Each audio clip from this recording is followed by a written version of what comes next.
Good morning, everyone. Welcome to our second Community Development Series event as part of the Forum for Open Research in MENA initiative. I am actually wearing two hats today. I'm as Director of Operations for Forum and as the speaker representing Knowledge. So apologies, I'm going to effectively be chairing myself. We will be doing a formal introduction in a minute. We're just waiting for everyone to come in and join us. We'll give it 2 minutes for everyone to come in to the waiting room, and then we'll get started. You will notice your video and audio are off, but you will have an opportunity to ask questions both during the event and at the end, and we'll discuss that in a minute. But in the meantime, please do write in the chat and let us know who you are and where you're from, and say hello to everyone else, because we do like a chance to see who we're talking to and get an idea of who you are and what you're interested in. So I'll just give it another couple of minutes. Apologies, just going to keep on talking at this point and welcome you again as more and more people are coming in. Once again, your videos are off and your chat is muted. But please do drop us a message in the chat and just say hello. We do like to see who's here and welcome each other. And I'm hoping that at the Q&A at the end of this session, we'll have a chance to really have a vigorous discussion and debate around this very complex issue. So don't be shy. If you have a question at any point during the event, or you just want to, respond to what we're talking about, do just drop us a message. And we'll just get started in a couple of minutes once everyone has joined us.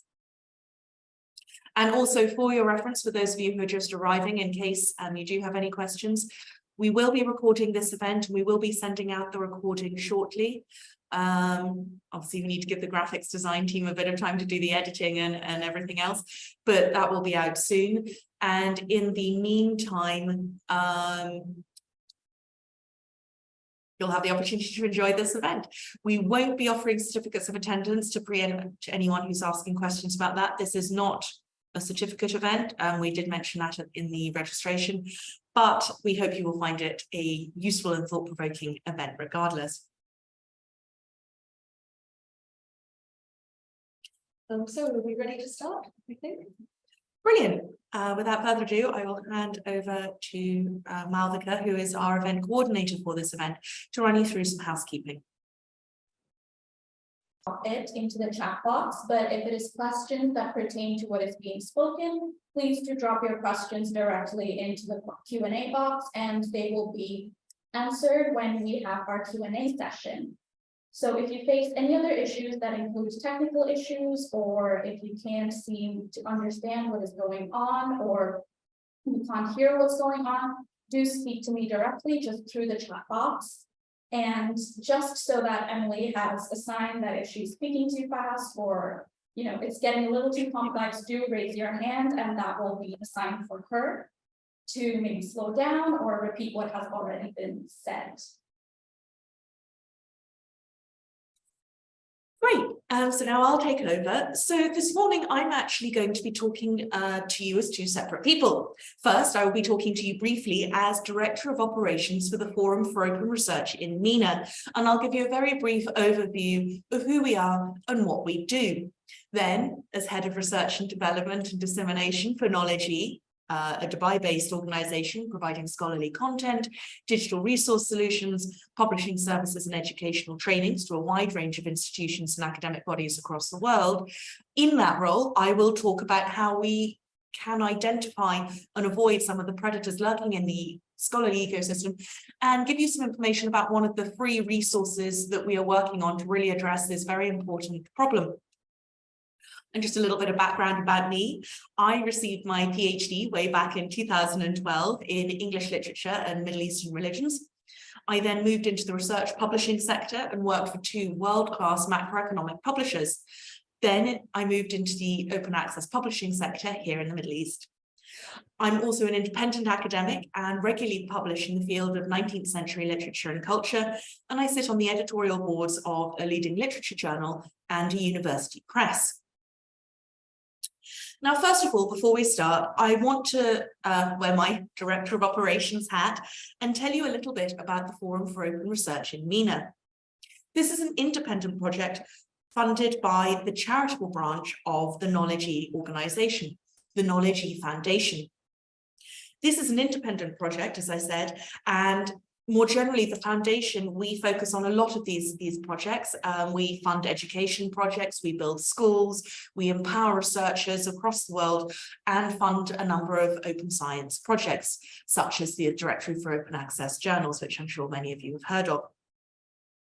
And as part of this drive to provide education for everyone, everywhere, we decided to found the Forum for Open Research in MENA. Now, this is a non-profit membership organisation supporting the advancement of open science policies and practices in research institutions and libraries across the Arab world, because we believe that open science is vital for the socio-cultural and economic development of the Arab region, and we therefore want to place academic accessibility at the heart of scientific and research ecosystems and support the evolution of strong, sustainable open research infrastructures. Our vision is for a more open Arab region, and we believe science starts with the research institutions.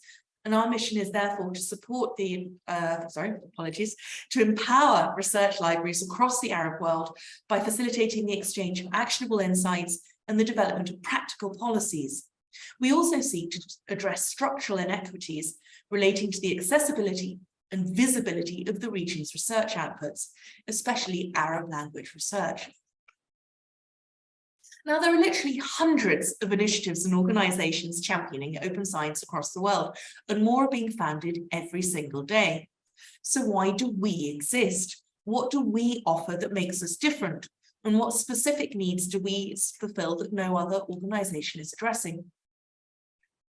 To answer this, I want to take a step back and look at the bigger picture. The UN Sustainable Development Goals, the SDGs, have become a source of inspiration across the world and a driving force to combat inequality and injustice across every sector of society. And a key element of this has been the growing prominence of sustainable, equitable practices surrounding research and education. In particular, UNESCO's open science recommendations have triggered a profound shift in the way we view and practice research, with a growing emphasis on the importance of ensuring responsible and sustainable production and dissemination and use of scientific knowledge for the benefit of everyone. And global entities such as UNESCO are working with governments and all global organisations to spearhead national and international projects focusing on addressing these social injustices, climate change, and a host of other issues. However, in order for their vision to be achieved and for open science to become the global cultural norm, academia and research institutions need to embrace the concept and adopt more open policies and practices. And that's why we founded the Forum for Open Research in MENA, to offer support at that institutional level across all the Arab states. Now, our broad goals are, as I mentioned, to promote and support the evolution of open science ecosystems in higher education institutions and libraries across the Arab world, to generate accessible resources relating to the implementation of open science policies and practices for Arab research communities, to encourage and facilitate the emergence of a collaborative community partnership and cooperation between all our members. And finally, to champion the development of right-to-left functionality in key open source and open science technological solutions. Now, as I mentioned, our focus is really on empowering libraries, higher education institutions, research councils, and individual researchers to collaborate on policies, projects, activities, and resources that promote engagement with and the generation of open research. And we want to help all our stakeholders. However, there are 22 Arab states, each with wildly different needs and requirements. So how can we provide effective and sustainable support to the whole region? We believe the answer is to focus on the core basics, the essential resources which can provide a strong foundation for any research community looking to start or continue their journey towards openness. And we've therefore identified 6 key priorities that will help us establish those foundational elements to support any research community, regardless of the level of their human and digital capacities and prior engagement with open science. Now, these are aligned with the UN's broader open science recommendations, but really reflect the specific needs of the Arab states. The first of these is to establish open science terminologies in Arabic and demonstrate the value of open science for key stakeholder demographics. Next, we want to encourage cross-regional dialogue and knowledge sharing. We want to develop supportive national and institutional policies and incentivization strategies. We want to ensure the resources are ready and available to develop the necessary human and digital infrastructures and policies and general capacity building. We want to empower our stakeholders via the development of resources suitable for the region, including Arab language documentation. And we want to really build and maintain trust in open science and encourage stakeholder engagement with open science in every area of their research. Now, this is where I stop talking as Director of the Forum for Open Research and start presenting as the Head of Research Development at Knowledge E. Because as part of my role, I manage Open Access Publishing Division. And we've provided world-class open access publishing and consultancy services to researchers and academic institutions across the Arab states and the wider global south since 2016. We're a trusted partner and regional ambassador for both Crossref and ORCID. We're members of OASPA and the Association of Learned and Professional Society Publishers. We're part of the Open Citations and Open Abstracts initiatives, signatories of the Coalition for Diversity in Dora, and the first publisher in the UAE to sign the UN Sustainable Development Goals Publishers Compact. And as part of our commitment to the SDGs, we seek to advance open access across the region and combat misconceptions and mistrust relating to open access in particular and open science more generally. And today's talk is one of the many activities we perform. Another activity is our annual Open Access Week quiz. And I mention this now because the aggregated results from the last 3 years of this quiz offer some really interesting insights into the perception of open access in this region, which I believe are relevant to today's talk. Now, when we aggregate the scores for the last couple of years, a worrying trend emerges. Almost 20% of respondents don't fully understand what open access is, and a further 15% aren't aware of its benefits. 48% of respondents didn't know about the different tiers of open access and what this meant for them. Rather worryingly, 50% didn't know authors retained their own copyright. And most concerning of all for today's talk, 35% did not fully understand what article processing charges are and what services should be included when publishing open access. And when we move from this basic knowledge to perceptions, the responses are even more concerning. Because although many respondents might make use of open access materials, i.e. reading them in their research, they don't trust them.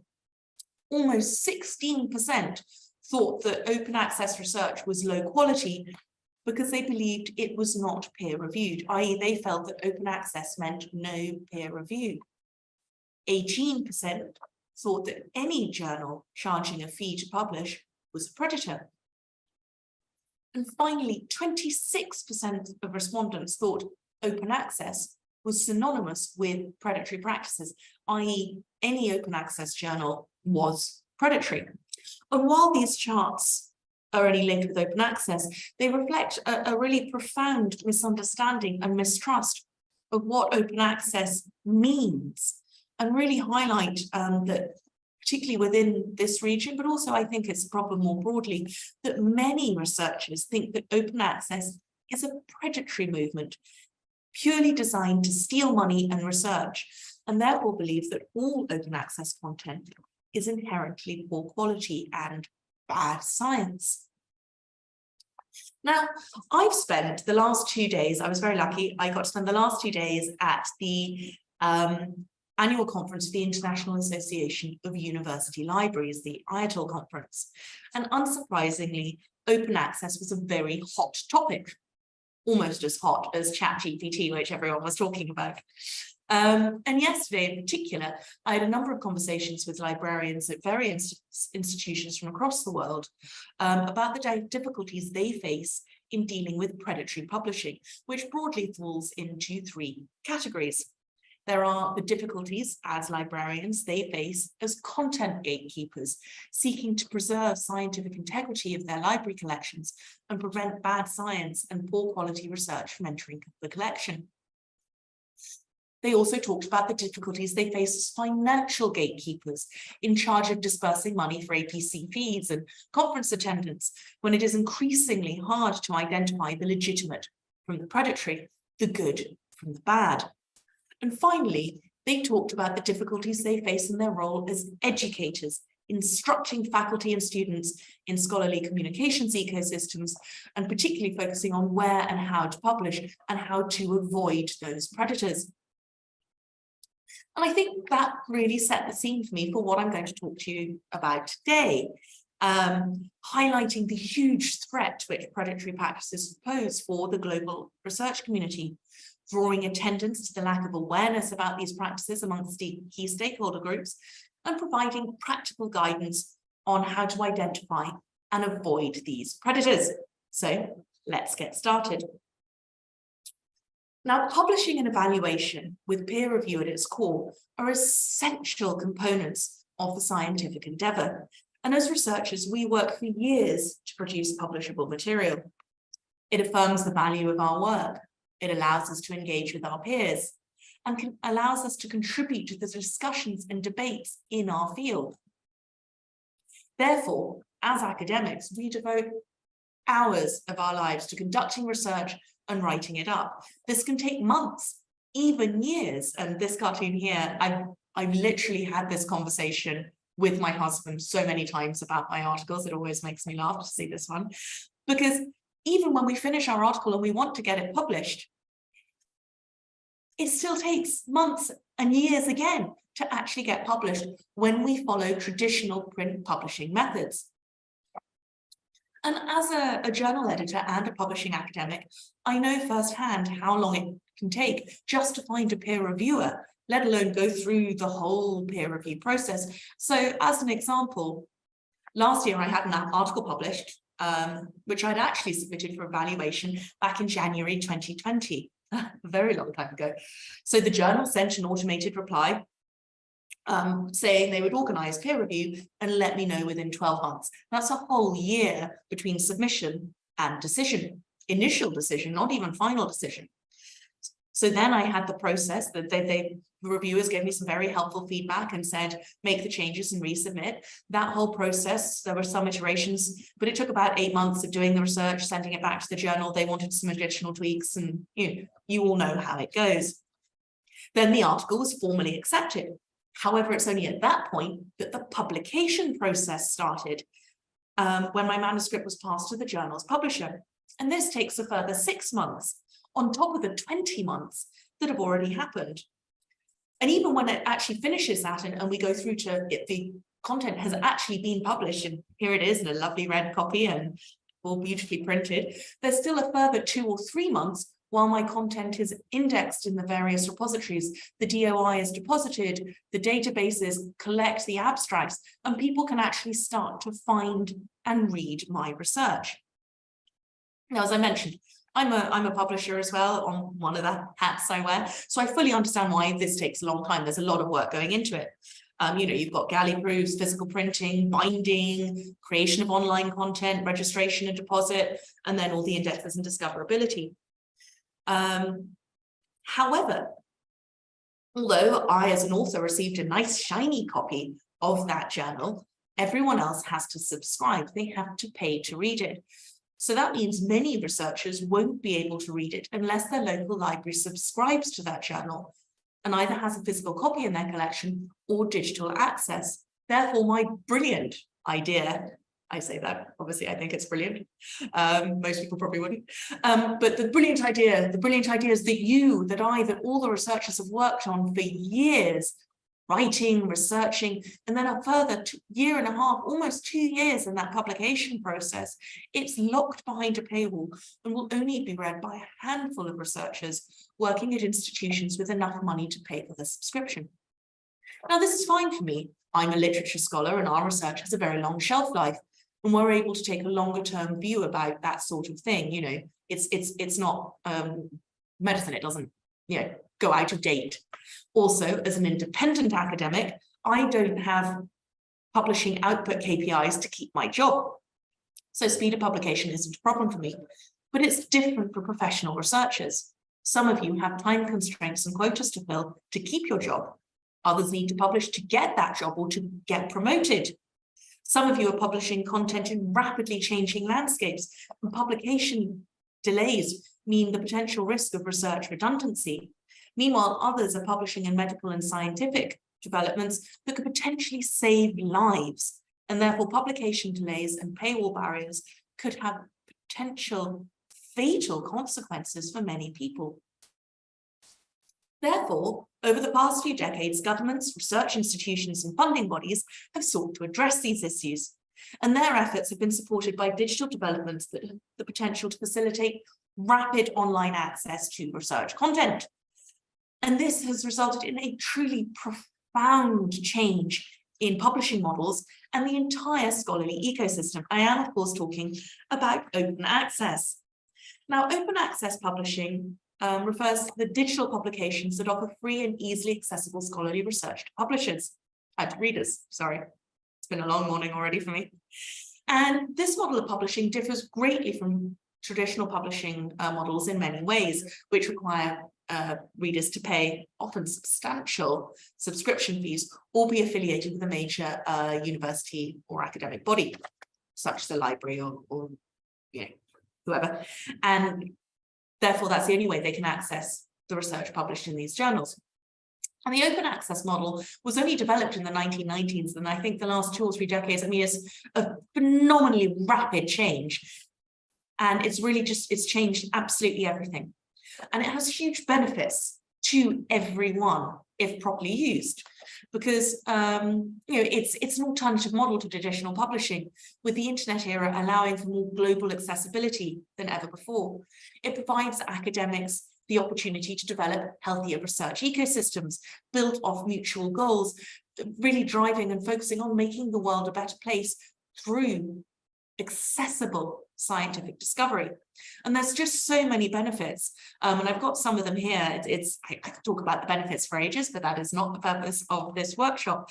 So the biggest one for today, I think, is specifically for researchers, is the fact that more people can access your content, they can read your content, and this translates into more citations and greater impact.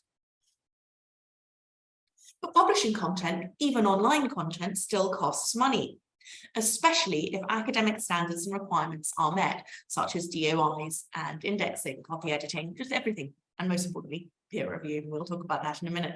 So if our researchers aren't paying to read the articles, the money still has to come from somewhere. You know, we, as a publisher, we provide a service and we need to be paid for that services. Can't do it all for free. The money has to come from somewhere. So this means either the journal owner pays or the author. And this question of where the money comes from has resulted in a lot of different types of open access, depending on who is paying for those publication and production fees. For example, Diamond Open Access means the journal owner or funder pays the publisher directly in advance, effectively. Gold Open Access means the author pays for the individual article. And Green Open Access allows for self-archiving, so you pay on a similar metric to the Gold Open Access, but a slightly lower fee, and so on.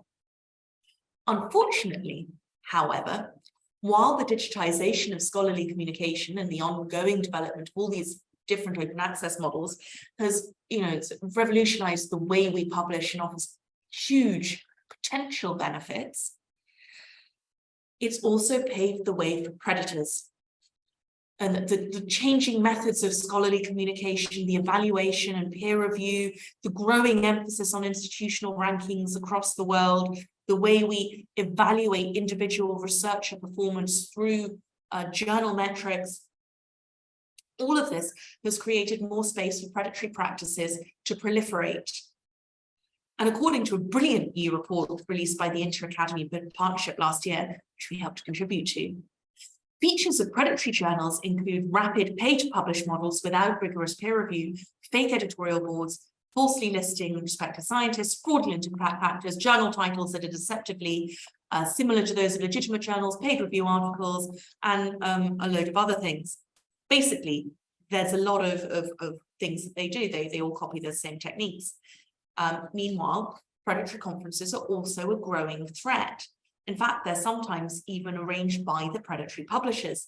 And identifying features of these include a lack of detail about peer review, high fees, false claims to partners and plenary speakers, inviting researchers to speak on topics outside their area of expertise. And sometimes the conference doesn't even take place, but there's no refund policy.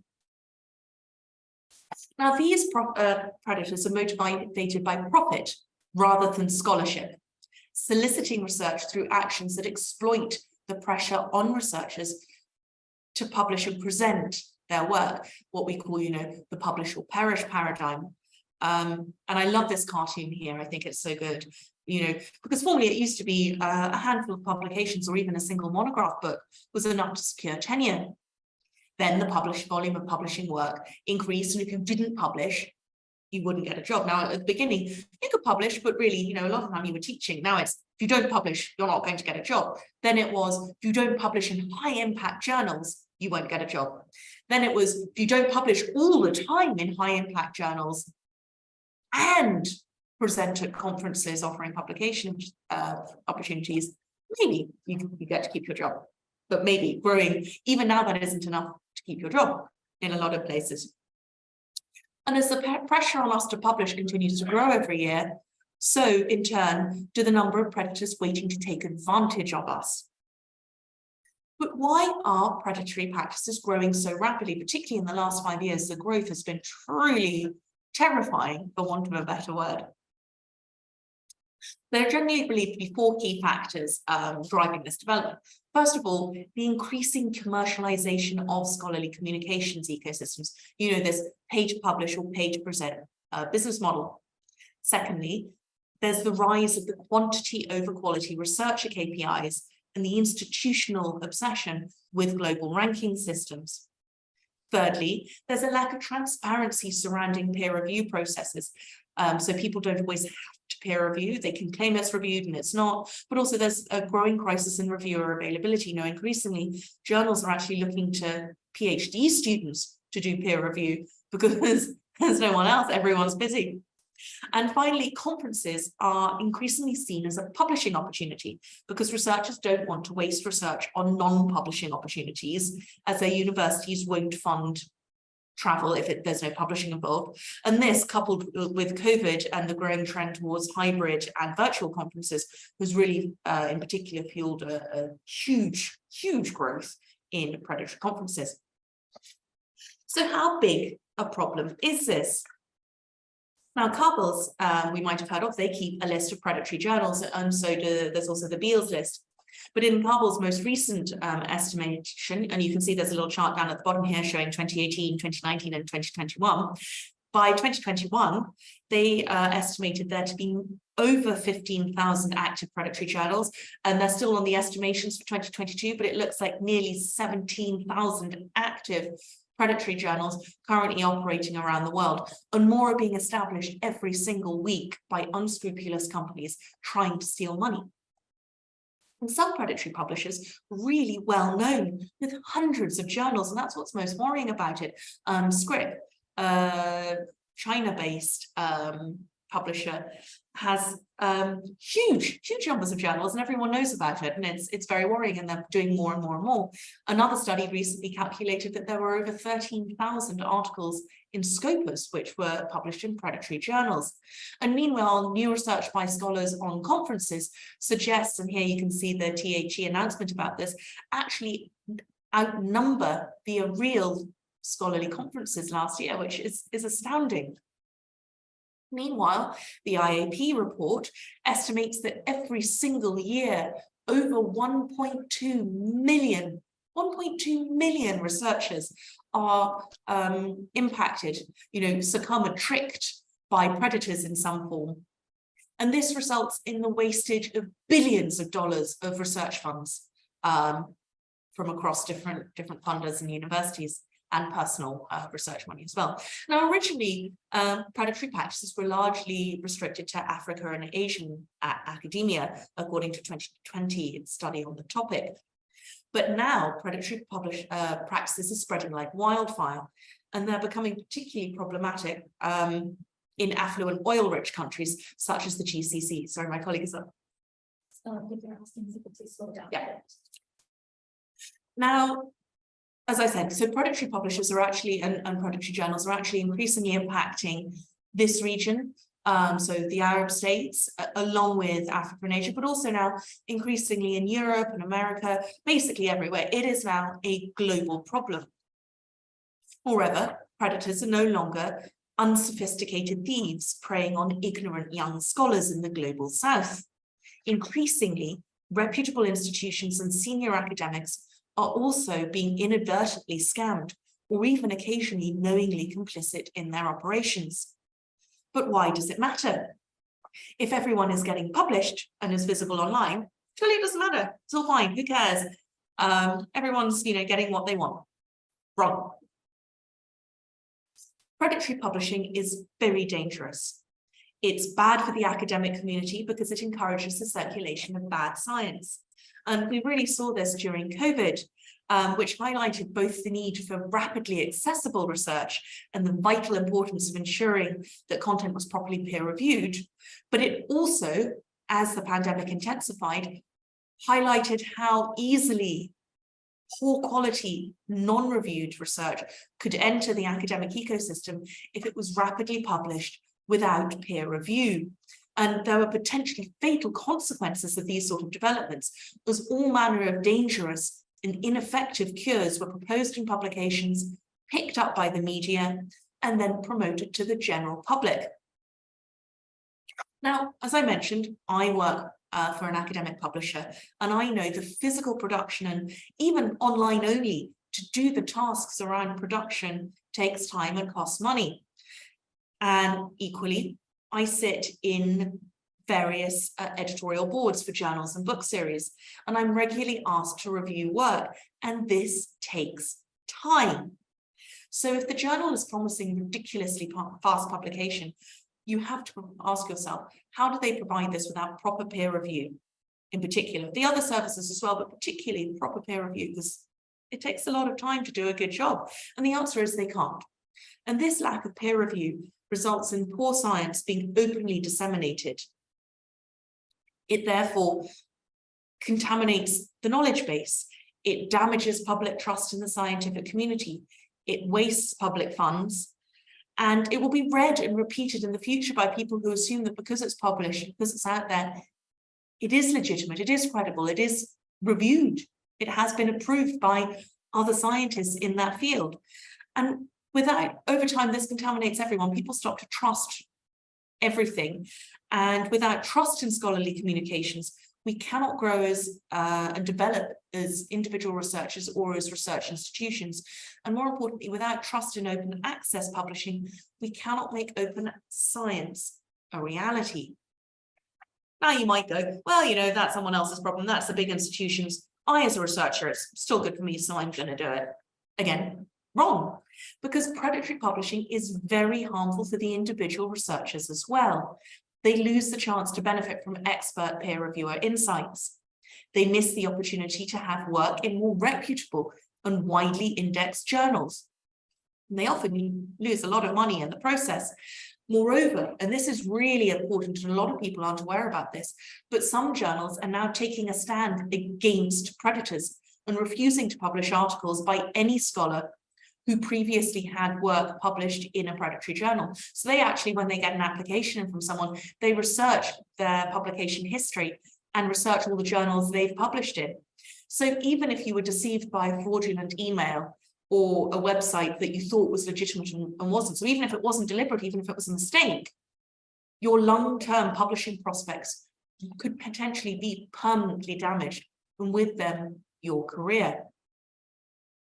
So given all of these negative factors, why are more researchers than ever before publishing with predatory journals and attending predatory conferences? Now, in a recent survey published in that report I mentioned before, the IAP asked exactly this question. And here are some of the answers. They actually fell into these 4 broad categories. The researchers didn't know about it. They did it even though they knew about it because they felt so much pressure to advance their career. It seemed faster or easier or cheaper, and they didn't really, they figured, why not, may as well. And finally, and this is a really interesting one, they were encouraged to by their peers. Other people said, we've done it, do it yourself. Now, unfortunately, we can't change points 2, 3, and 4, career pressures, easiness and cheapness and peer pressure, but we can and will today talk about awareness. So today I'm going to give some tips and hints on how to identify and avoid these predators so you don't waste your money and you don't waste your research. Now I'm going to start with the predators who are slightly easier to identify and avoid.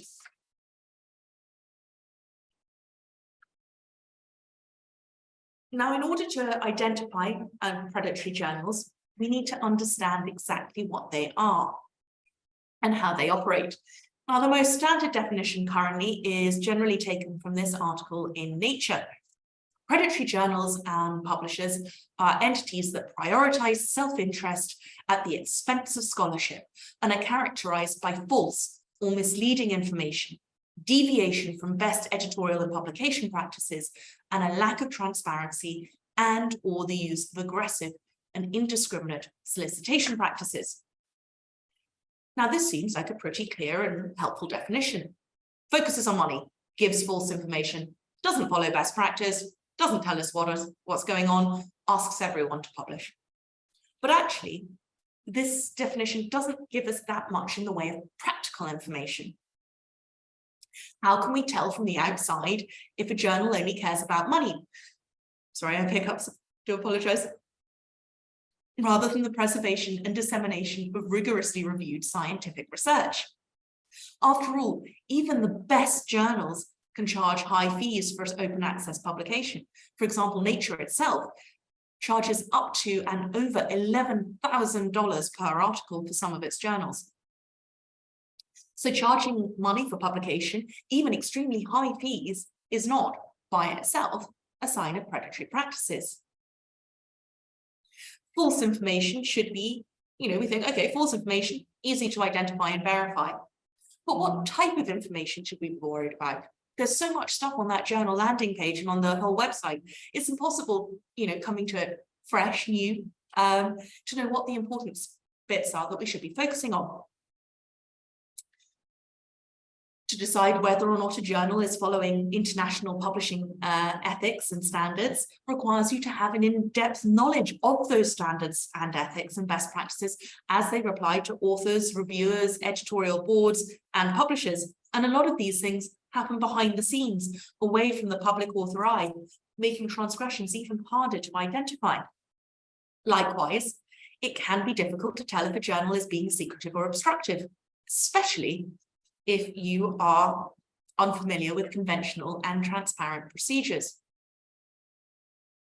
Arguably, therefore, perhaps the easiest characteristic to identify a predatory journal is the one that might seem the hardest on the surface, because we all know our own subject fields, and even if we don't always know the right journal for our research, we can easily identify when we are approached by a journal that apparently publishes in a completely different field.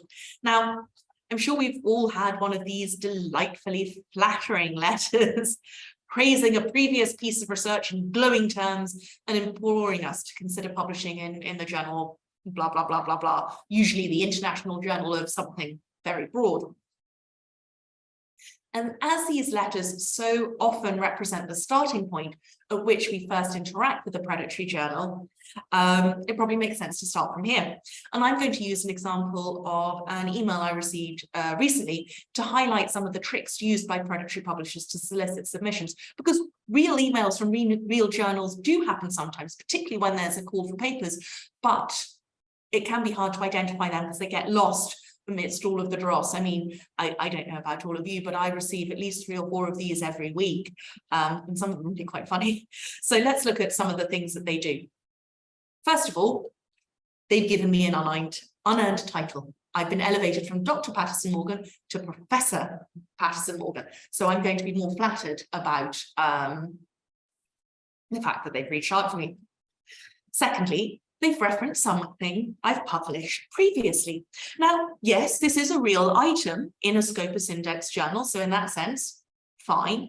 But it's obvious they've never actually read the piece and they don't really know what it's about, because this is not an article. This 3 Byron concepts piece, which was published in the Byron Journal, is simply a short account, like a letter to the editor, which I wrote about a series of concerts performed around Byron, the poet Lord Byron, which the journal readership were interested in. So the journal editor asked me as I was going to write a little letter, a little piece about it. So this is hardly groundbreaking academic research, and certainly not the sort of thing that would send journal editors rushing to me, desperate to get me to come and write for them.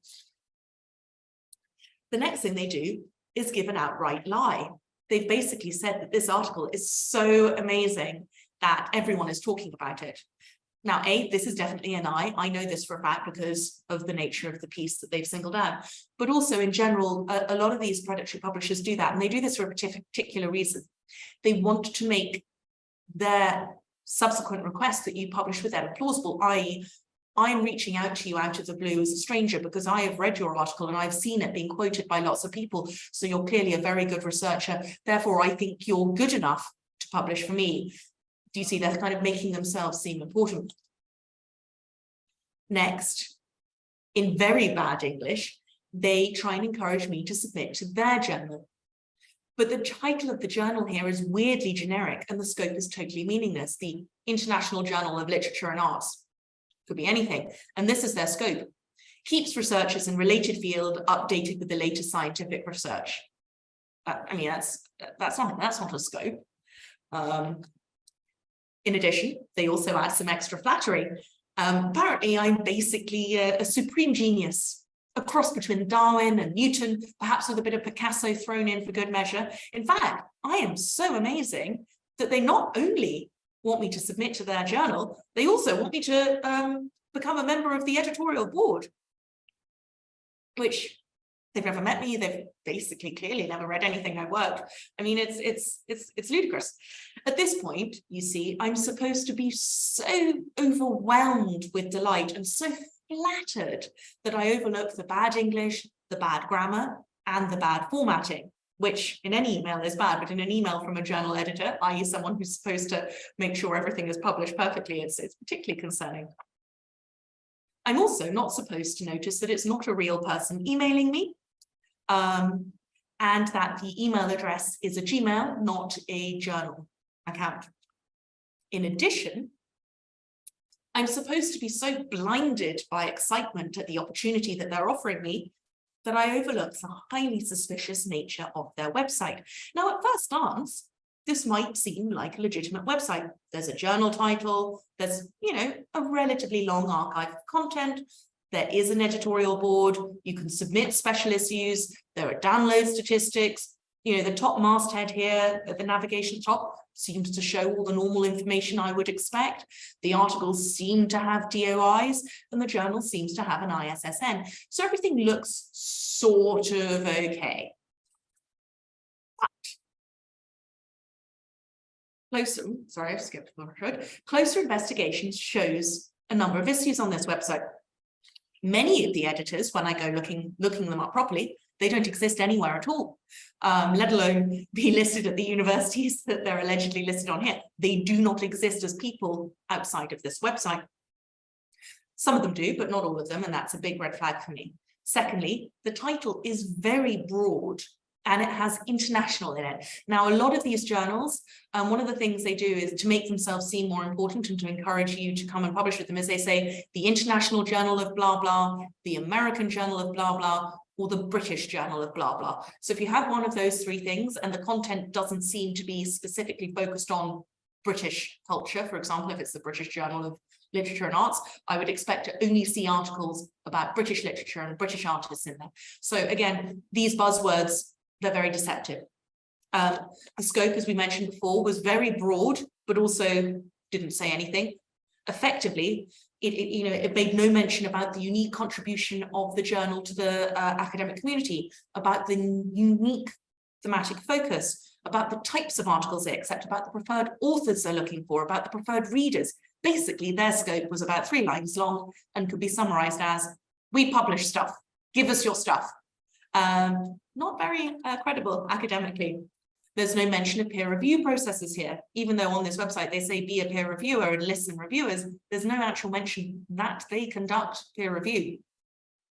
The index list includes random names that don't actually exist, but sound sort of similar to real indexes, and also include a number of indexes which this journal is not actually in when I went to those indexes and checked.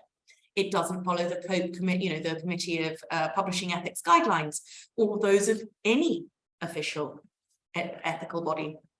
The publishing schedule is very erratic. The 1 year they're publishing so many issues, another year they're publishing more or less issues.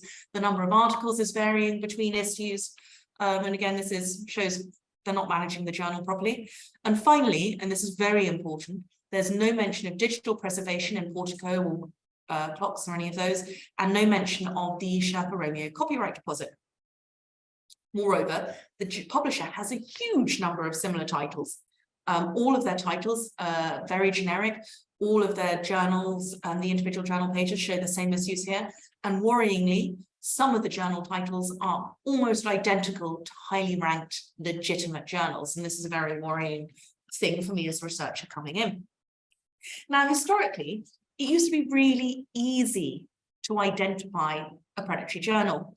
And here's some examples here. They had really dodgy, low-quality websites with terrible English and blurry imagery.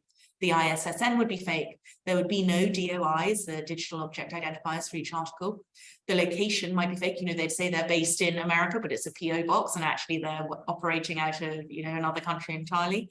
The publisher would also be the journal editor. There would be fake impact factors, probably be any Gmail email address, and they would charge to submit the content. Even for acceptance, you would have to cough up money. But as we just saw, and as you probably all know now, these journals are becoming increasingly sophisticated, and it's therefore becoming much harder to identify the fakes. Many now have real ISSNs and proper cross-ref DOIs, and they can even be really well established with a very long archive of content, stretching back many years. Moreover, some of these duplicitous practices can be extremely difficult to identify until after payment has been collected and the article published. In fact, it's so difficult that people are starting to develop algorithms to try and identify these, tools for researchers.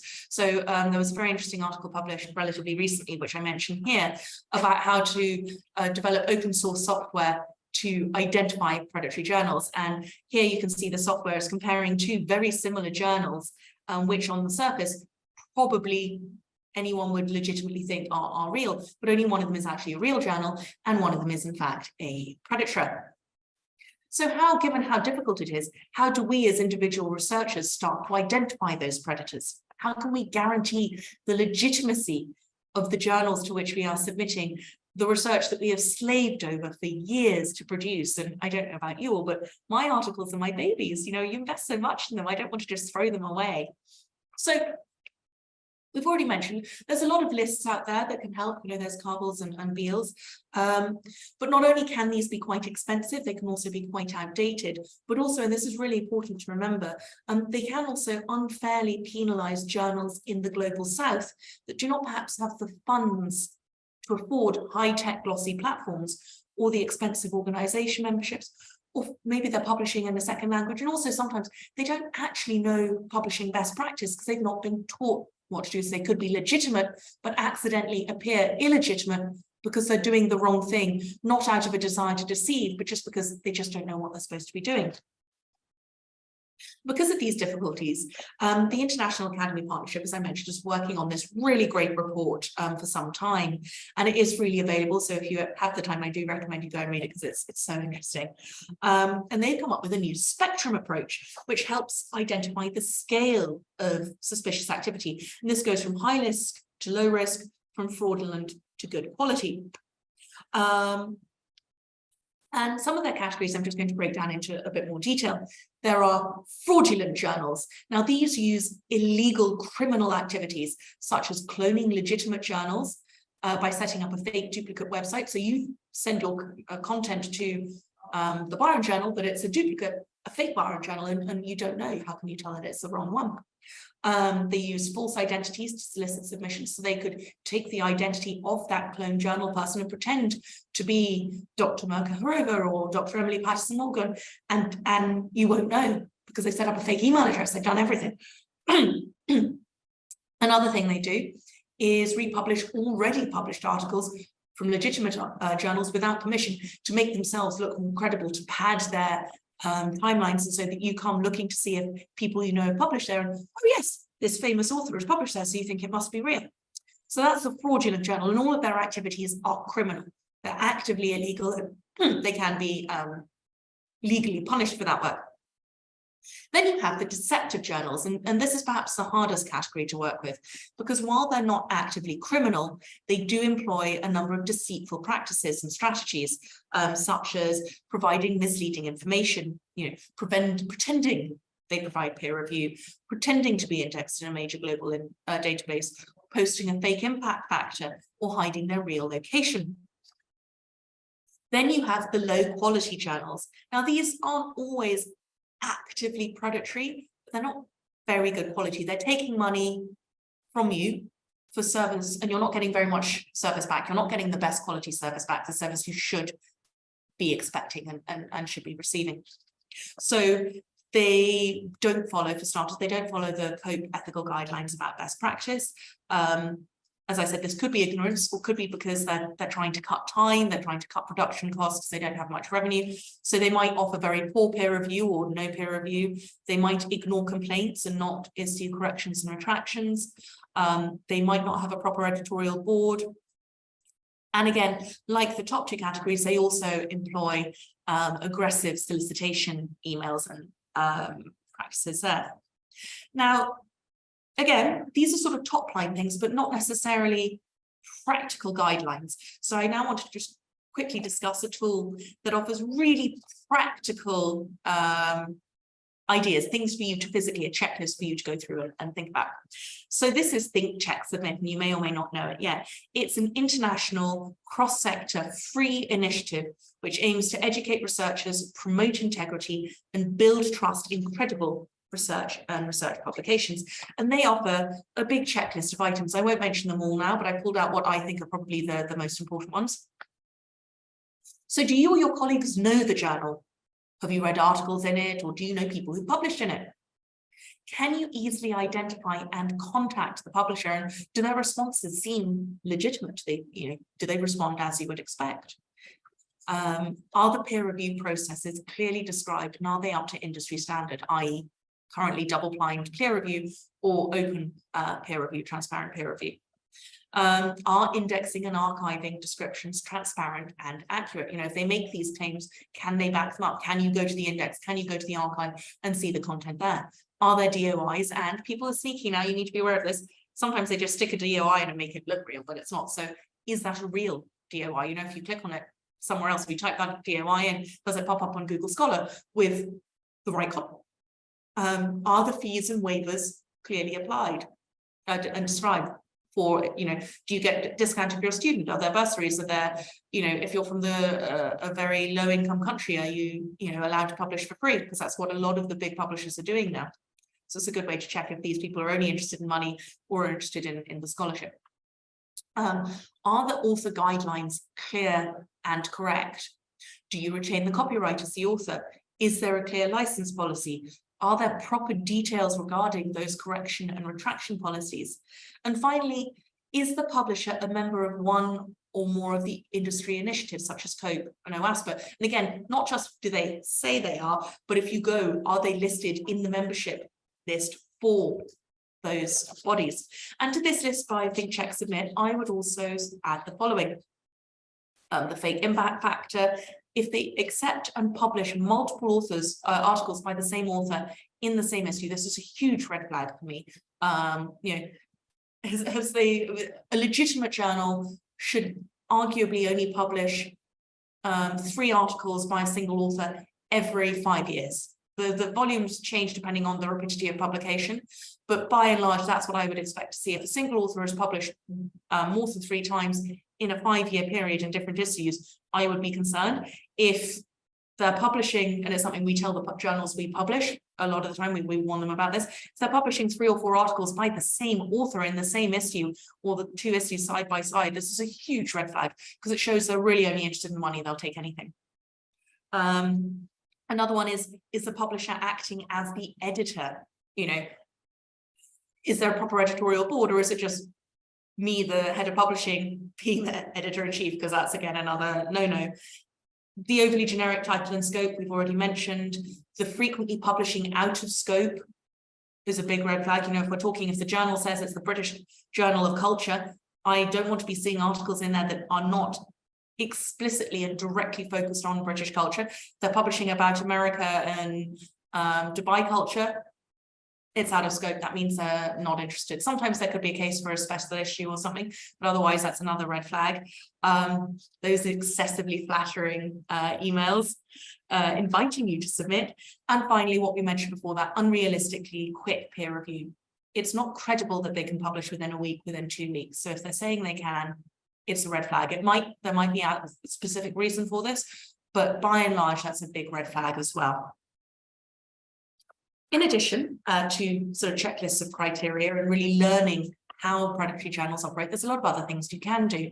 One of the big ones, and I would recommend this anytime you're getting published, is do look and see if the journal is in the directory of open access journals. So that's the second block here on this flowchart. I think that's a really important one, because the directory of open access journals is specifically focused on open access journals, unlike the other indexes, and they are rigorous in their evaluations, and they're constant. Every year they reevaluate everything. So although there are, you know, things happen sometimes, predators, as we said, they're sophisticated, they might creep in, but by and large, this is a really good indicator that it's a legitimate one, particularly if it has the directory of open access journal seal, because that's a really high indicator of publishing standards. Ask your colleagues if they've heard anything negative about the journal. You know, we all know people in our network, not just in our own university, but more broadly. Ask on social media, you know, Twitter. I see so often people shouting out to the Twitter sphere and asking if anyone's heard anything bad about a journal they're not sure of.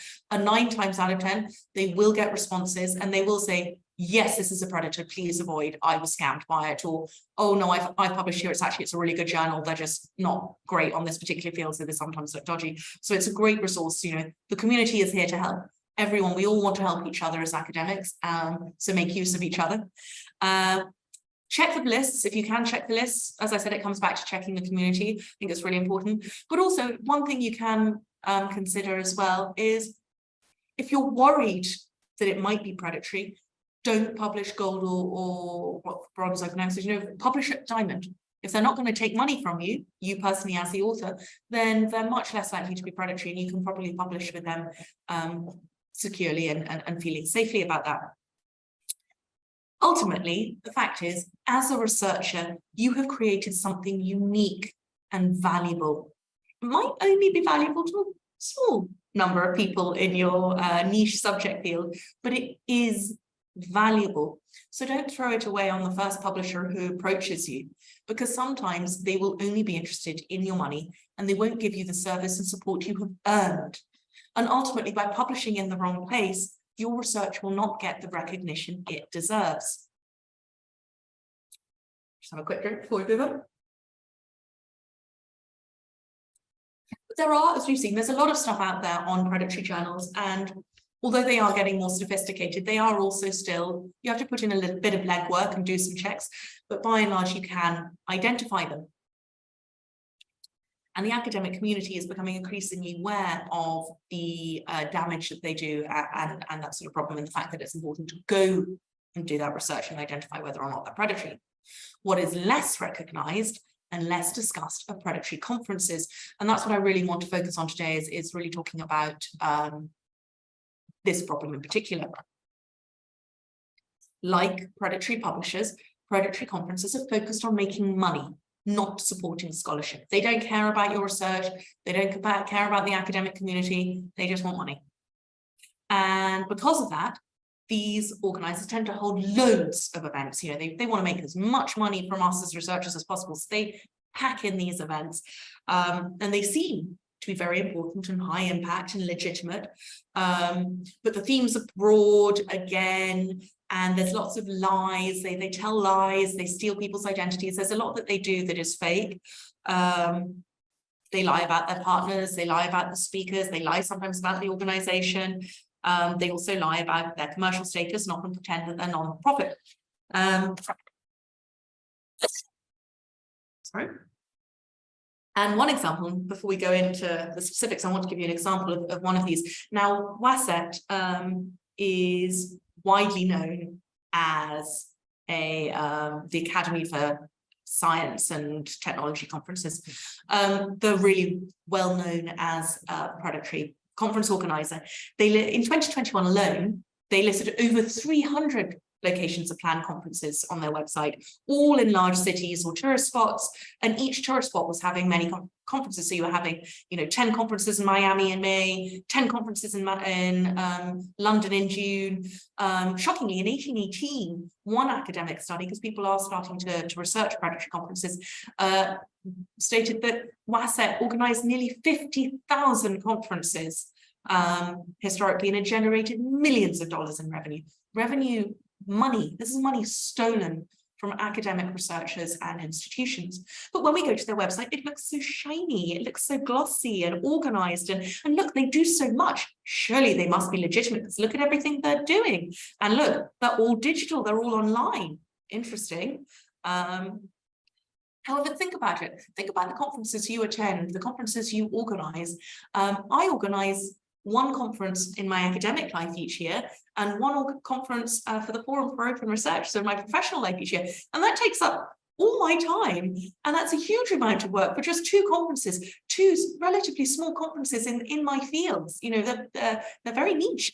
How the hell would I have time? And what possible reason would I, as an academic researcher, have to host 300 or 400 conferences in a single year? In multiple places. It's not even like they're all in the same place. It's not like I have a single conference venue and I'm just going around the corner each day and renting it out. I am renting conference venues around the world and going to all these places. And the only reason I would do that, the only reason there would be enough stuff to talk about, is if they were fake conferences organized for money, and therefore with very broad generic themes to attract as many people as possible to just give me their money and turn up. Because, I think all of us would struggle to think of 300 different conference themes in a single year for our field. It's just not possible. Now, everyone here today, I'm sure, recognizes the threat posed by these predatory conferences. They're becoming increasingly prevalent and taking advantage of the growing pressures to present and publish caused by university quotas and job-based performance indicators, and as what we mentioned already, which is that continued lack of awareness. And the uptick in predatory conferences in particular has been further exacerbated, as I mentioned before, by COVID. It is far easier to take advantage of people and steal their money with a digital conference, because with videos off and no face-to-face networking, you might never even realize you've been conned, or certainly not until it's too late. But predatory conferences don't only steal delegates' money. They also rob you of the chance to present your research to an audience of your peers and gain valuable feedback. They rob you of the opportunity to participate in cutting-edge debate and really important discussions about the key trends in your field. And they rob you of the potential chance to have career developing network opportunities, to meet someone who might offer you a job, to forge that connection that might offer result in a book contract or something in the future. This is really important, because again, You might think it's a quick win, but if you succumb and if you go to one of these conferences, you are wasting your research and you are being stolen. They are stealing something from you, something that you can never get back. So it's so important you don't succumb. And this problem is, it's so important, and the lack of awareness about this and the lack of tools available to help researchers is one of the reasons why we at Knowledge E, we developed and launched the Think, Check, Attend initiative in 2017 to help researchers identify and avoid all the predatory conference organisers lurking in the academic ecosystem, waiting to pounce on unwary delegates. And this is a sister initiative to Think, Check, Submit. And it's another free initiative. And it's something it's around developing awareness to stop you losing money, wasting time and missing out on those valuable career development opportunities. And there's 3 simple steps for what you need to do. We try and raise awareness of the existence of predatory conferences by asking researchers to think about whether this is the right conference for them to attend to present their research and whether it might be real or fake. We then suggest researchers use our handy checklist to evaluate a conference and determine whether it is legitimate and whether the organisers are trustworthy. We finally advise researchers to only attend a verified, credible conference that offers valuable networking, discussion, and career advancement opportunities. And researchers considering going to an event can visit the website and use the conference checker to assess the conference they're considering attending. And our current format is a very easy to use checklist of criteria with yes, no answer options. Yes, means it gives you a certain number of points, and no gives you a certain number of points. High scoring conferences are good credibility, and low scoring conferences are more likely to be predatory. However, the recent IAP report really highlights that predatory conference organisers, like their journal peers, are becoming increasingly sophisticated in their techniques. And as we saw from that WASEC website, it is becoming harder to identify them, especially as many of the characteristics identified by the IAP report can only be revealed during the event or after the event, either way, after payment has been collected. So there's nothing you can do because they don't have refund policies. For example, the IAP highlights failing to conduct rigorous peer review, having a disproportionately high acceptance rate or very low attendance rate, low quality research being presented at the event, and the event cancelled with limited notice and no refund. Now, these are all key identifiers, but we can only identify them afterwards. So also, in addition, before I move on, it's even harder to spot the fakes because many well-established legitimate conferences don't display some of the key credibility markers at all, perhaps because the organisers are not tech literate or because the event's in a small subfield where everyone knows each other, so the organisers still rely on word of mouth and Word documents instead of websites. So it can be very difficult, and it's grey, it's a sliding scale, it's not black and white anymore. Therefore, what we're trying to do now is develop and improve the Think, Check, Attend conference checker tool. And we're working on a new matrix based on the spectrum approach by the IAP report, with a much more complex scoring system and a lot of different categories. And for the rest of the session, I want to talk about those categories and pull out some of the key points. I can't show you anything shiny and glossy yet because it is a work in progress, but so far, we've identified over 300 indicators of predatory conference organisers. And as I said, we're working to group them and working them to refine the checker tool. So for now, I'm just going to run through some of the highlights because I think they're all really important. And I think this will be, well, I hope this will be helpful for you and helpful for everyone who will use our new checker tool in the future. Currently, as I said, we do have a conference checker tool, but it is a little more basic and doesn't reflect the increasing sophistication that has emerged, particularly in the wake of COVID. So I have currently, our team, we're currently grouping the 300 indicators into 5 key groups: organizer credibility, academic credibility, pre-event logistics, in-event logistics, and publication credibility. And before I run through these, just to say, This is a work in progress, so any feedback would be hugely valuable to us. If you have some ideas, if you're interested in working with us on this project, even if you would like to be a tester, a beta tester in the future for the algorithm, do just let us know. There will be a survey at the end of the session about the event itself. So at that point, if you do want to be involved or want to make some suggestions, please do try and write them there, because we would love, this is such an important issue. It's a free issue, you know, it's a free initiative. It's something we're working on for the whole global community. And currently we're doing it by ourselves. So we always welcome support and additional insights. So let's start talking about those warning signs. Now, I'm going to start with organizer credibility. Who are they? Who are these organisers? Oh, I realize there's a typo there. That should be, do you know the organising body, not who you know? Do you know the organising body? Are they reputable with strong academic credentials and affiliations? And this is both the organising body and the individual organisers. You know, it's not just the organising body, it's a scientific committee. If it's an external organiser, do you know those people? You know, they'll have someone who runs that organisation. Can you find them on LinkedIn? Can you find them on ORCID? Do they operate within the academic ecosystem? Do they publish? Are they credible? Are they the kind of person you would invite to speak if you were organizing a conference? Can you verify if the organizer claims to be part of a legitimate organization, like a larger organization, an industry body? Can you verify that institutional affiliation on the institution website? If the organizer claims to be partnering with a host institution, can you verify that? If you go to that other institution, that university's website, do they mention this event? Because a lot of the time they don't. It's because the organizer's just stealing stuff. If they claim to have academic qualifications, can you verify them? Do they publish? But also a really important one, does the organizer have a contact address, both physical and online? Is it included and is it verifiable? Do they respond? You know, is it a Gmail address? Is it a real one? Just all these things, there's a lot there. There's a lot more, but here are some of the highlights. Communications.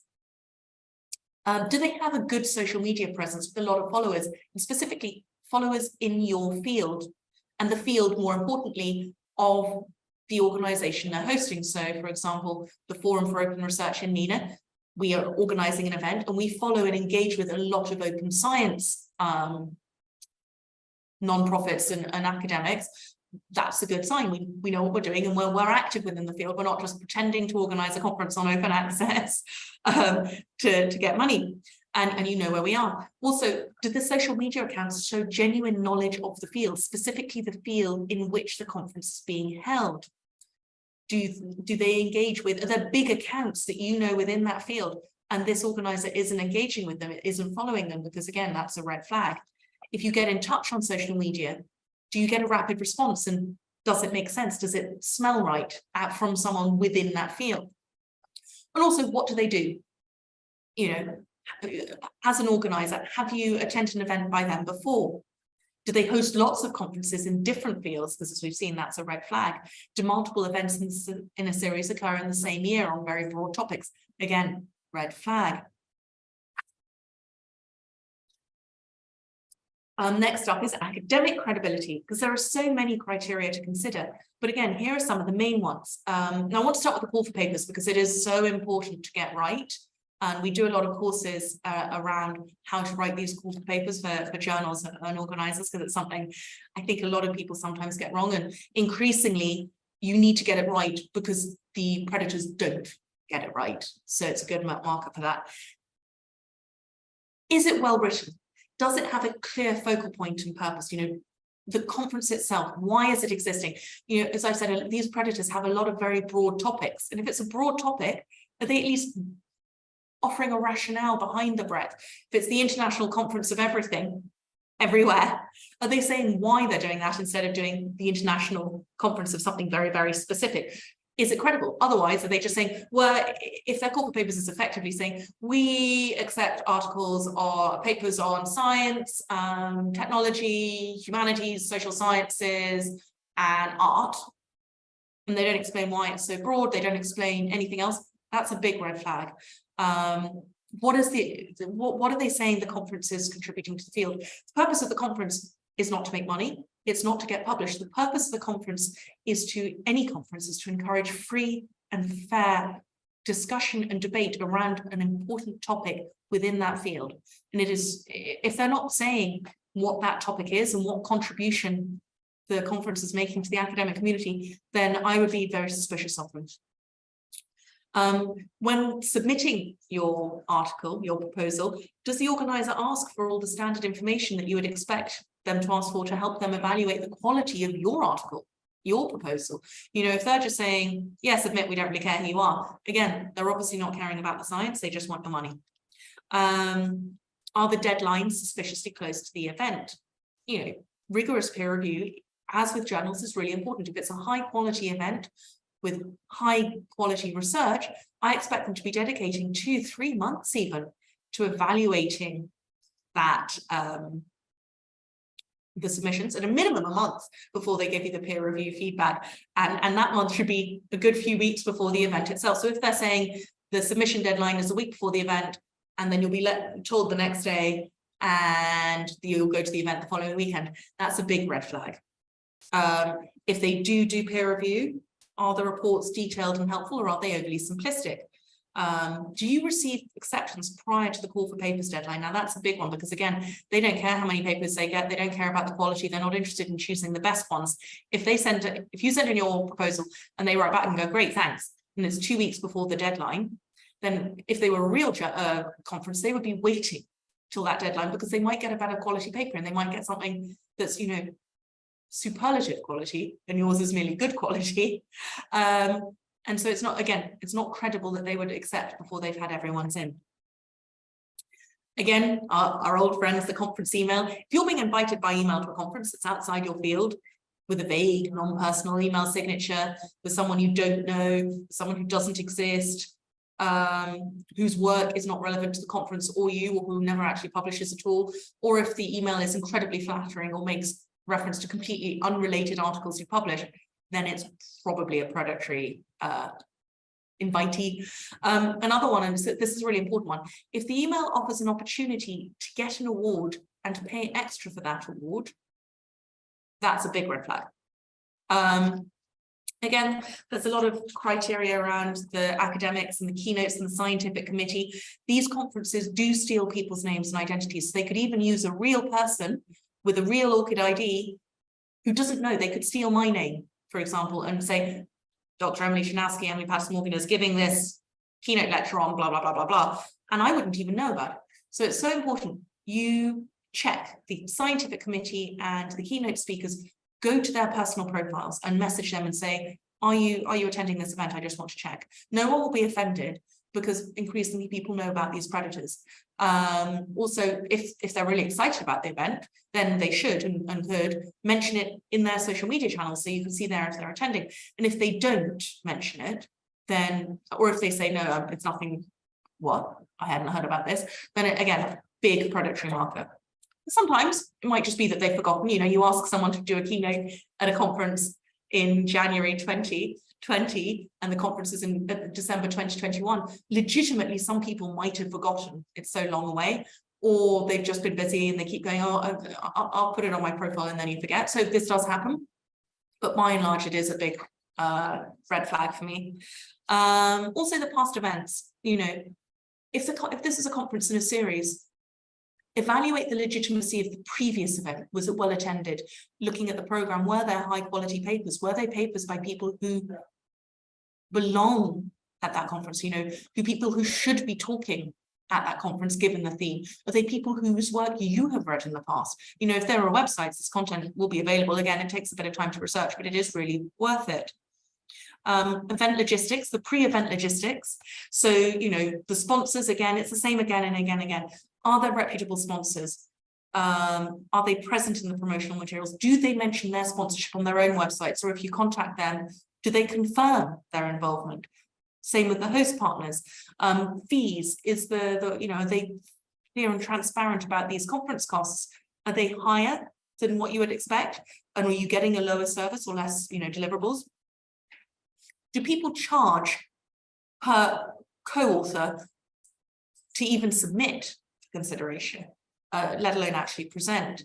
Are there higher fees to speak than just attend? As I mentioned, there are extra fees for awards, Are there high and often compulsory tourism or social gathering fees? All of these are bad. Equally, if there are no mention of student discounts or grants or bursaries, that's bad because again, it shows that they're focusing on the money. Is there a cancellation policy on the website and is it reasonable? Because if not, again, they're focusing on the money, not on the service delivery, the quality of the service. The program, obviously early doors, you can't see the program, but later on, does it look good? Are the people speaking the kind of people you would expect to be speaking? Have you heard them speak on similar topics within your field before? Have you read work by them on similar topics within your field before? Again, does the event look like it's got a really tight-knit program of relevance, you know, panels on key themes and key areas within your field, not just a random generalness of like they've taken a whole load of names and just thrown it at a sticky board and gone, great, that's our program. Would this event, and this is what you have to think about, would this event, attending this event, allow you to develop networks and gain useful insights into cutting-edge developments in your field? Is there a credible opportunity for you for meaningful academic exchange? And also more generally, are they helpful with planning on travel and logistics and food and all these sort of things? Or are they unhelpful? Are they offering certificates, relevant certificates? Or do you get a certificate of attendance just for paying the money and you don't even have to attend? That's another big red flag, I'm afraid. Now, this briefly, I just want to focus on because it is important. As I mentioned, unfortunately, you can't evaluate in-event logistics before paying to attend the event.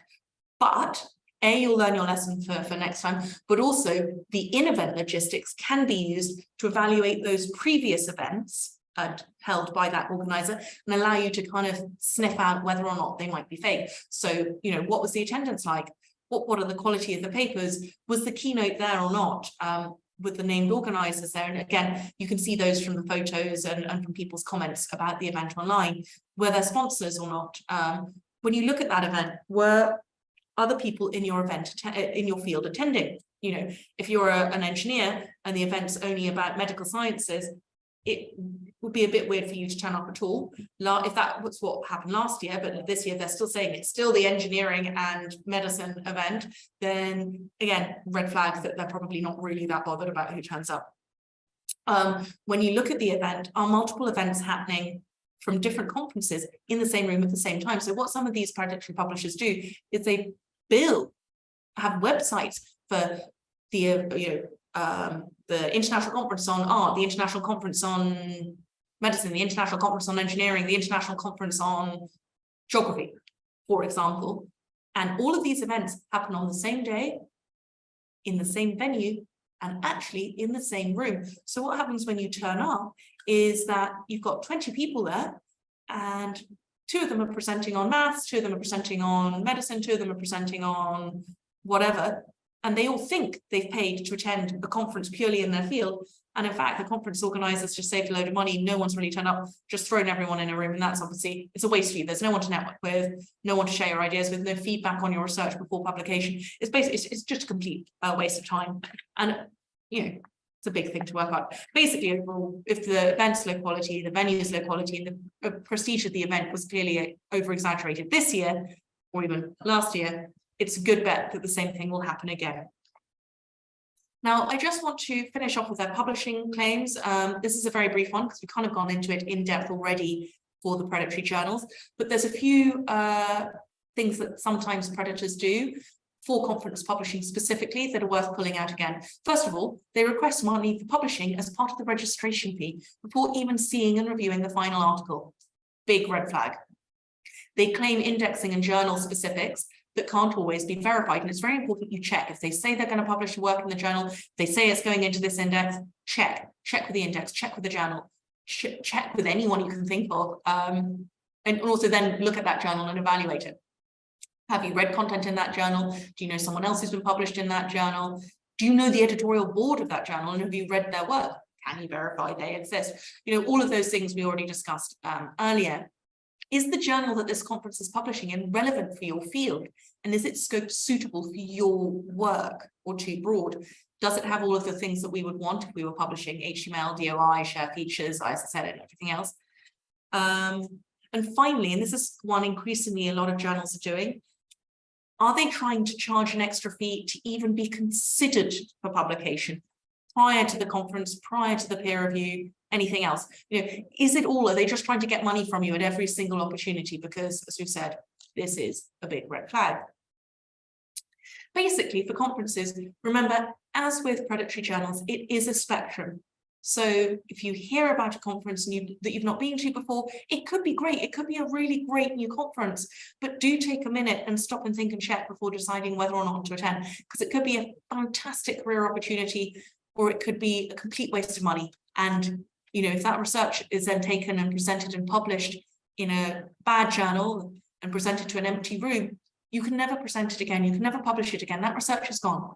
I mean, it's published, but no one's going to read it. No one's going to look at it. No one's going to remember you from that conference and go, oh my God, I remember your paper from last year. So for example, at the IATL conference I was at yesterday, people were coming up after my paper and going, I remember the paper you gave at a different conference in a different country last year. That was so interesting and great to see how everything's developed. And that's the thing, you lose out on that if you go to a bad conference. So please do take the time to check. As I said, it is a work in progress right now. There is a conference checker available now, but there is a better one in the future. In the meantime, don't give up on open access publishing, because remember all those benefits from the earlier slides. It is good for you as a publisher. It is good for universities. It is more accessible and gives you the opportunity of more reads and more citations. It offers more routes of promotion of you and your research and far greater potential impact. Now, finally, before we end and have Q&A, because hopefully you have lots of questions, I just want to put my Forum for Open Research hat back on very briefly and just say we hold an annual forum, a big conference in a different Arab state every year to enable all researchers, librarians and open science champions to have the opportunity to attend in person as well as online. And I'm delighted to announce that this year we will be holding the event here in the UAE in Abu Dhabi on the 23rd and 24th of October. And Khalifa University Library will be our host partner. And the conference theme is democratizing knowledge, the evolution of open science, research ecosystems and research communities in the Arab world. And it's actually, I think, 226 days left now, not 227. But the call for papers is now live. And you can access it via this website or via the QR code. And I really do hope you consider joining us there, because we'd love to have everyone's insights. We accept papers in English and Arabic from in-person and online speakers. And you might even want to talk about some of the challenges you face with regards to predatory practices. So I'm going to put my Knowledge-y Think, Check, Attend hat back on again now and open the floor up for Q&A. I'm just going to stop sharing so that I can see people. Or actually, I have to pull that up. But yeah, please do. Who has any questions from me? Firstly, thank you, Dr. Emily, for that informative talk. And I'm sure we all learned a lot, but I will start with the many questions that we have. So firstly, it was asked what is meant by publishing the peer review history. Does it mean publishing when the peer review was received, where it was received, and when it was published, or does it mean something else? And how is that related to review and quality? So the peer review history, it's more around the transparent peer review in particular. So someone just mentioned they had a problem with the website, so I've just dropped it in there again. If anyone wants the call for papers website, I've just added there. We have two websites, so it's the initiative website and then the event website. So this is the initiative website, but you can access the event via that. So around peer review, so open peer review, I actually have a really great cartoon that I found that I was hoping to be able to use today and couldn't. What it is around open peer review, the reason it works, and the reason why knowing more about the peer review helps, is that you can see that it's actually happening. You can see the quality of the research. So open peer reviewers, they publish the review. You can see the review. You can see what the reviewer has said, and then you can see how the author therefore has probably responded, because you can see the difference, how the finished article looks. And the ability to see open peer review is a huge future step, and a lot of organizations are working on it. I think it's crucial to the development of open science globally, and a number of organizations such as F1000 and some other charitable groups are working on tools and solutions to allow free and fair and transparent peer review. Around the sort of broader question of what they show, at the very least, we should be able to see who the reviewers are, or at least say it's double-blind peer review, or it's single-blind peer review. You know, if they don't even mention peer review, or they just say, oh yeah, it's peer reviewed, but don't tell you how and how the peer review process works. If you're in the author guidelines, there should be some nice flowcharts. There should be information about how the peer review works, how long it's going to take, and that sort of thing. I hope that answered your question. Great. So the next question we have is whether a predatory journal would send an invitation only to publish in their journal or also for manuscript reviewing. They can also submit it for manuscript reviewing. They often want reviewers, you know, they want people that technically they need reviewers. If they can get a legitimate person to be on their board of reviewers, because a lot of the websites actually list the reviewer names, so it helps them boost their credibility. They might even ask you to review, but they'll give you an unfeasibly short time. And I mean, yes, increasingly, as I mentioned, as part of this increasing sophistication, they're interested in money. They'll do anything to get money ultimately. Now, historically, they didn't have to do very much.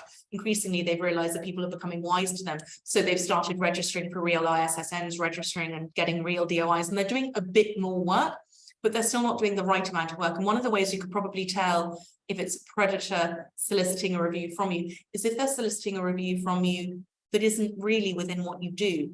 You know, so if they ask me to review something in maths, given my field is literature, then that would be a red flag. Even if it was something and they asked me to review in literature, but it's not my field, so my field is 19th century British literature, for example, and they wanted me to review something from Japan, then again, not my field. So probably either a predator or someone who just doesn't really know what they're doing. So it could just be that low quality one, if you remember that spectrum. It could just be sitting in that low quality, not super great bit. So our next question asks whether it is possible to take legal action against a predatory journal, and if it has already been published, can we withdraw a published paper? So not really around the legal action, unfortunately. If you withdraw it, I mean, yes, you can withdraw it, but you probably can't publish it anywhere else. I'm afraid realistically that research is probably gone. You can withdraw it if you've given them the money, but it hasn't been published. You can take it back. You probably won't get your money back because, as you've seen, they don't have great refund policies. I mean, you can always withdraw something, but they probably won't do anything. The whole point is they don't do best practices. So they probably won't bother with the effort of removing it. Plus, if it's a good enough one that you actually want to publish somewhere good, they probably will want to keep it on their website because it looks more credible. And, you know, there's a lot of legwork involved in retracting an article. You have to change the DOI, you have to put up a correction retraction notice, you have to publish an additional article and register that DOI. So I would say always try. You lose no harm by trying, but there's no legal way. They're illegal operators, so they're already operating outside of best practice and law. So they probably won't do anything. Unfortunately, it's part of the problem. Thank you for your answers. So the next question asks whether there are any ways that search engines index articles in predatory journals or conference proceedings. For example, does Google Academia, Google Scholar have any indexing policy for suspected predators? No. So that's why I was saying before, the Directory of Open Access Journals would be my suggestion as a first port of call. Always go to them. Now, as I did mention, I think I touched on it, but maybe didn't go into great detail. None of these things are 100% because, as I mentioned, the Global South, there's a lot of journals being published in many countries where they're not predators, but they're not necessarily following best practices. Also, even something as, you know, that tries to be as inclusive as the Directory of Open Access Journals, a lot of content in the Global South is not being indexed anywhere, not because of its bad quality, but because the journal owners are isolated and tend to be nationally focused rather than internationally focused at present, and often don't know. Now, a lot of what we're doing We're working with various partners. It's one of the things we want to do here, wearing my forum for open research hat. It's one of the things we want to do is promote that awareness amongst journal owners and stuff. But it's just because they're not in that index doesn't mean they're predatory. It might mean they just don't know about the index or the importance of indexing or how to go about indexing. And as a publisher, one of the big services that we provide for this region and also in Asia as well, particularly in Indonesia, is that index support, because we know how to get stuff indexed, we know what you need to do, we know how to conform to best practices, how to make sure you are conforming to those global academic standards and publishing standards. So that's one of the services we provide as a publisher, is very much helping and guidance and support. But what that means is there are hundreds and hundreds, thousands of journals out there in key regions that are completely legitimate and are not predatory, but aren't in these indexes. So there's no, I'm afraid there's no one size fits all, black and white. As I said, it's not a black and white, it's not a yes or no, and there's no sort of quick check. You have to go through the steps. If you want to be 100% sure and you're a little unsure, you have to check everything, because no single criteria is 100% guaranteed to be accurate, because there's so many variables going into it all. Thank you. Our next question asks, how much has the requirement for young researchers like graduate students to publish led to the proliferation of predatory journals, and is there any way we can support that? Hugely. As I mentioned before, there's pressure to publish. It's a huge driver. So historically, I don't know the age demographic of the people here online, but so when I was doing my PhD, for example, so that's back in sort of 2007 to 2010 or something, you didn't even have to publish. You weren't even really expected to publish during your PhD, as long as you got an article or two out, after your PhD was on from your research, and you were doing pretty good. You got an article in a Scopus Index journal or something, like, you're doing really well. And the thought was that 2 or 3 years after that, you'd have your monograph, your book, your first book, and then you'd start looking for, your permanent role. Now I'm hearing, particularly in America, but across the world, I'm hearing about, in order to even apply to do a PhD. So you're an undergraduate, you've literally just finished, you have to be published. You have to be published, not even once, but 3, 4, 5. There's so much pressure now, because those universities and those governments are really desperate to get those rankings. So they're not even going to give the opportunity to study a PhD to someone who isn't already contributing to that ranking system. And I think that's a huge problem. And around support, there's a lot that we can do. And I think culturally there is a growing change.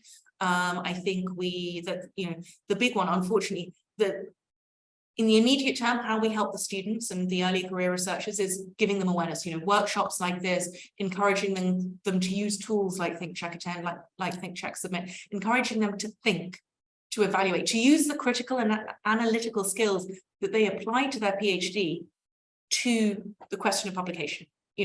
When you're doing a PhD, you're using your brain, you're evaluating information, you're making informed judgments. That's what we do. And that's what we teach students as they do their PhDs.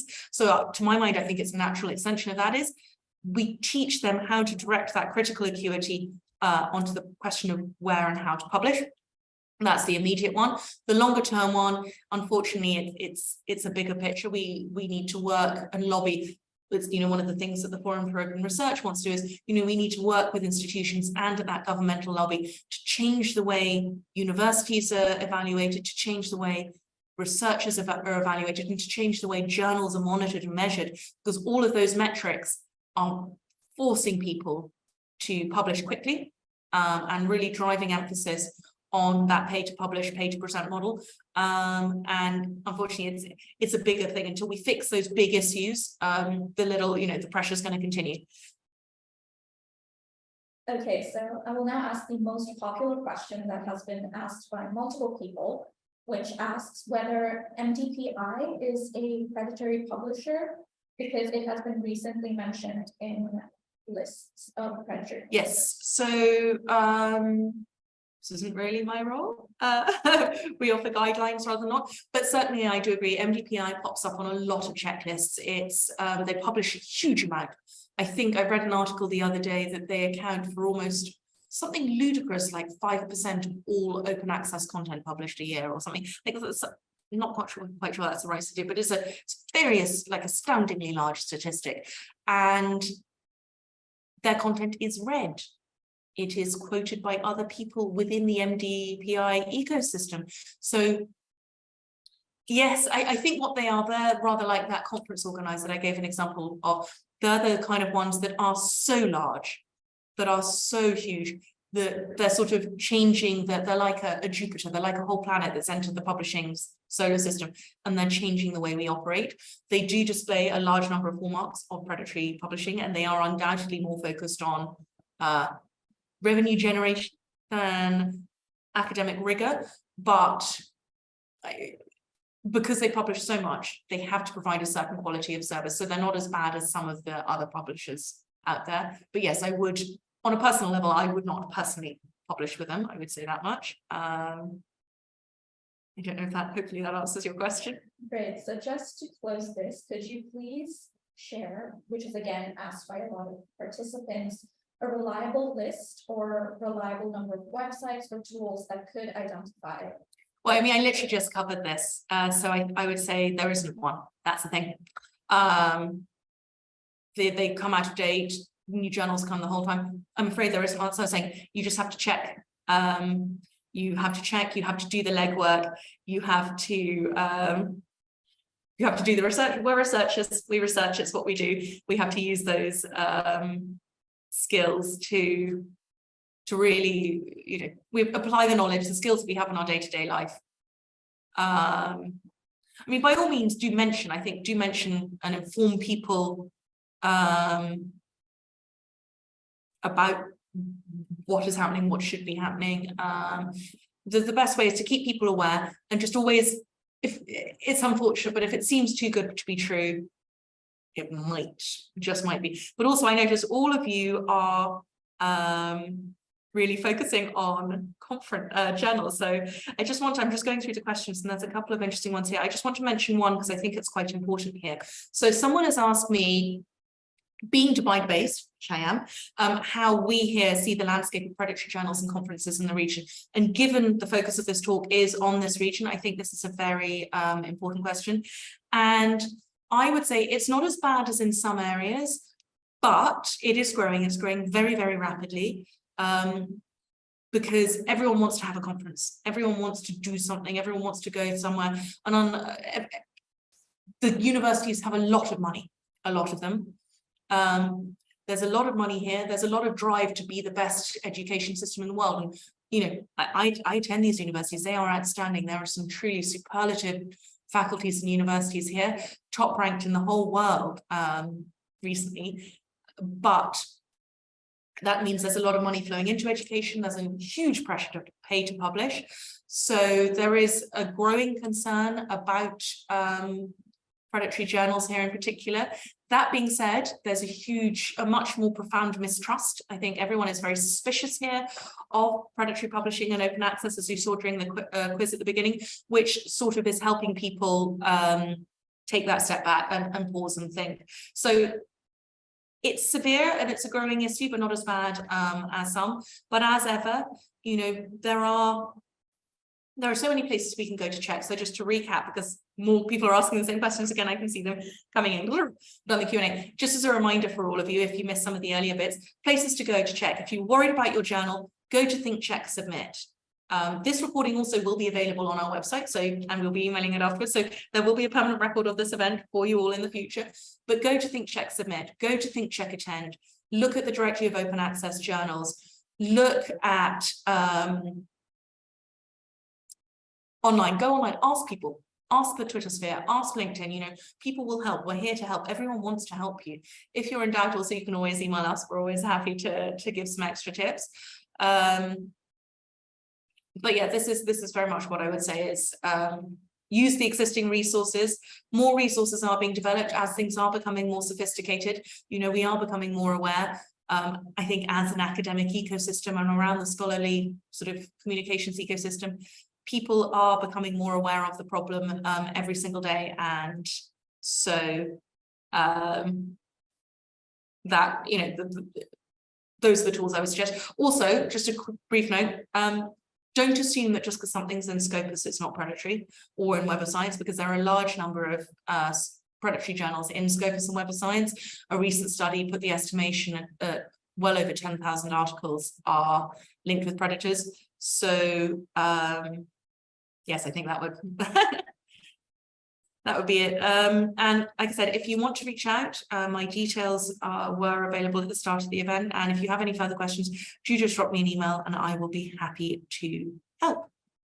And I will just share my screen once more again, because very briefly before we wrap up, am I sharing my screen? Yes.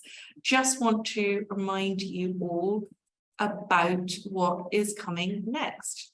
So this is, as I mentioned, this was the second of our community development activities. And I hope you all enjoyed it and found it very helpful and useful. Coming up, we have rights retention for researchers from the director of the coalition strategy. So this is really important around, you know, open access and open science and copyright. Then we'll be talking with the Directory of Open Access Journals managing editor about their strategy for spreading open access in Northern Africa. That is a French language workshop, so do be advised that it will be in French. And finally, coming up in June, we will be talking with ORCID. Many of you will probably be familiar with their digital identifiers for individuals, about improving transparency and trust in the sort of the research community. Now, if you enjoyed this event, or if you have suggestions for more events and you want to let us know either what you think worked today and what you think didn't, but also topics for future open science topics that we can find experts and collaborate on, please do fill in the survey. The QR code's here. That will allow us to have a record and follow up. And as I mentioned before, if you are interested in helping us develop and test the Think, Check, Attend conference tracker tool with the new algorithm once it's finished, please do give us your details.